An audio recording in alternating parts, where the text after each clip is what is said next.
इसको साइंस साबित करना है तो एक एग्जाम्पल से नहीं बनती। दूसरा एग्जाम्पल लो, पूरे विश्व में एक ही ब्रह्मा जी का मंदिर है पुष्कर राज्य में। क्यों? अध्यात्म में लिखा हुआ है, ठीक है, जो मर्जी है, लेकिन उसकी रियल साइंस क्या है? उसकी रियल साइंस है, आज की डेट में भारत देश में या पूरे विश्व में लगा लो, खुशबू वाले गुलाब के फूल सबसे ज्यादा कहां पैदा होते हैं, और वो खुशबू वाले गुलाब की गुलकंद कहां बनती है सबसे ज्यादा? पुष्कर राज्य में। गुलाब के फूल के लिए कहा जाता है कि यह मंगल का है, मंगल से खून भी है, और गुलकंद खाने से खून बनता भी है, प्योरीफाई भी होता है। यह साबित हो गया। पुष्कर राज्य एक ऐसी जगह है जहां दक्षिण पश्चिम की तरफ से आने वाली हवाएं और उत्तर की तरफ से आने वाली हवाओं का एक मीठा मिलन है, और ये मीठा मिलन किसी भी अंडे को स्पर्म के साथ मिलकर के उसे भ्रूण बनने से नहीं रोक सकता। ऐसी हवा जो वहां पर बिल्कुल अनुकूल है एक बच्चा पैदा करने के लिए, खून वाला बच्चा पैदा करने के लिए, एक मजा वाला बच्चा पैदा करने के लिए, वो हवाएं सबसे बेहतर है। वही एक स्थान है। तो वहां पर आप जब जाते हो तो आपको कुंड के अंदर स्नान करने का विधान है, वहां पूजा करने का विधान है। वहां पूजा में क्या होता है?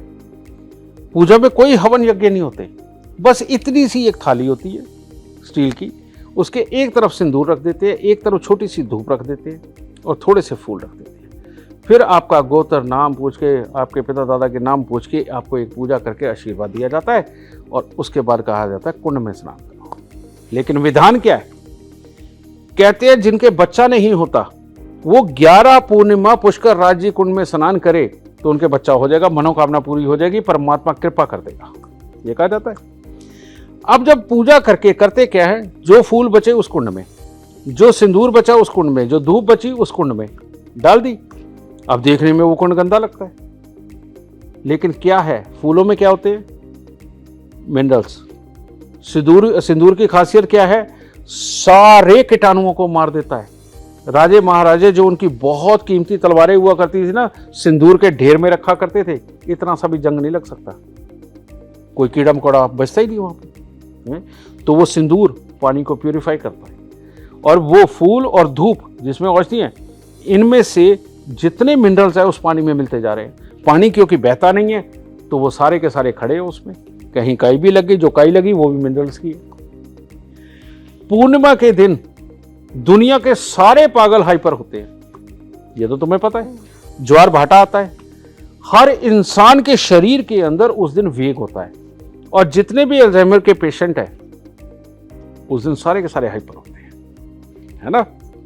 तो ये तो घर घर की कहानी है। घर के अंदर बुजुर्गों को ये प्रॉब्लम हो जाए, वो जैसे ही चंद्रमा चढ़ने की तरफ जाता है और पूरी पूर्णिमा आती है, उस दिन उनको संभालना मुश्किल होता है। उसके 8 दिन आगे 8 दिन पीछे संभालना मुश्किल होता है, और बीच के जो दिन बचते हैं उसमें थोड़े काबू में रहते हैं। तो यानी इसमें हमारा ब्लड फ्लो भागता है।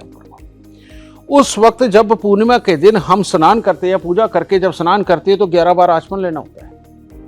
आचमन किसका लोगे? कुंड के पानी का, वो मिनरलों से भरा पड़ा है। वो 11 बार जब आचमन आप लेते हो, खून बड़ी तेजी से दौड़ रहा होता है, वो एकदम ब्लड सर्कुलेशन के अंदर जाकर के जहां जहां पर मिनरल्स की जो कमी होती है वो उसको पूरा कर देता है। अगर औरत के अंडे नहीं काम के, या वो बन नहीं रहे, या उनके अंदर तकलीफ है, उसकी वो प्रॉब्लम खत्म। अगर आदमी के स्पर्म्स काउंट कम है, उसके अंदर कोई दिक्कत है, वे पतला हो गया है, वो मिनरल्स उसको फुलफिल कर देते हैं। 11 पूर्णिमा के बाद में कंसीव कर जाता है, बच्चा हो जाता है। ये साइंस है 100%। मतलब एक छोटी छोटी चीज़ से, जैसे लोग कहते हैं नॉर्मल एक उसमें जाकर स्नान करें, लेकिन उससे भी कितना ज़्यादा साइंस रिलेटेड है।